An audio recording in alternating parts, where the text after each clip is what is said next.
Hi, I'm Lucy Skaer, and this is Gladys, the puppy. I'm happy to be answering your questions in a roundabout way. I'm going to do it through some things that I have in the house that remind me of other situations or take me to other places. At the start of lockdown, it was so amazing how quickly reality kind of fell away, and we were left with connections between people. I felt more connected to my family in some ways, more connected to distant friends, and connected to my students and other members of staff through digital means. I think being inside and having to make your own rhythms was something that I had prepared for a little last year, because I spent the year on the Isle of Lewis, where I was quite left to my own devices, and I started to grow a lot of vegetables myself, and I did a lot of baking of things. It was mostly so I didn't have to go shopping in town very often, and I was aware at the start of lockdown how my usual Isle of Lewis shop looked quite a lot like panic buying, with bulk purchases and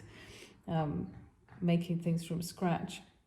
And while I was on the island, at the beginning of lockdown,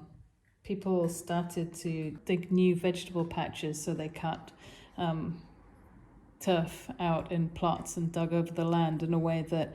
probably hadn't been done for quite a long time. And it felt like a real connection with the past there, with the way that the land used to be used. Another thing that happened, because the weather was so amazing, is that a lot of people went out to cut peat, and the cutting of peat traditionally was a very sociable thing to do, that you would get together with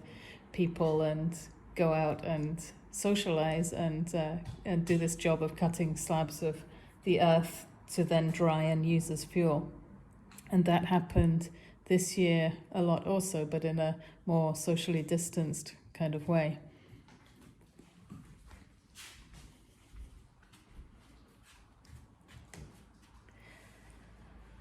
I felt also the difficulty of not being with people, not being around family, not physically seeing people, and especially not being able to visit my neighbour up on Lewis, who was very ill and has now died. And it's been a difficult kind of quandary of how much to protect people by not having any contact, even if it means that you miss their last days, or their funeral, which is what happened. Also, I feel a lot for friends who have had to self-isolate completely and who have not been out of the house for a long time, 3 months or more, and how the outside world has become a place of anxiety and fear. So I'm aware of real suffering at the moment, as well as potential. And I think a lot of what I feel at the moment are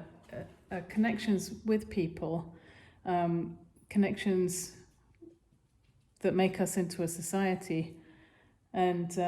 the presence of people, whether they're physically present or whether they're not physically present,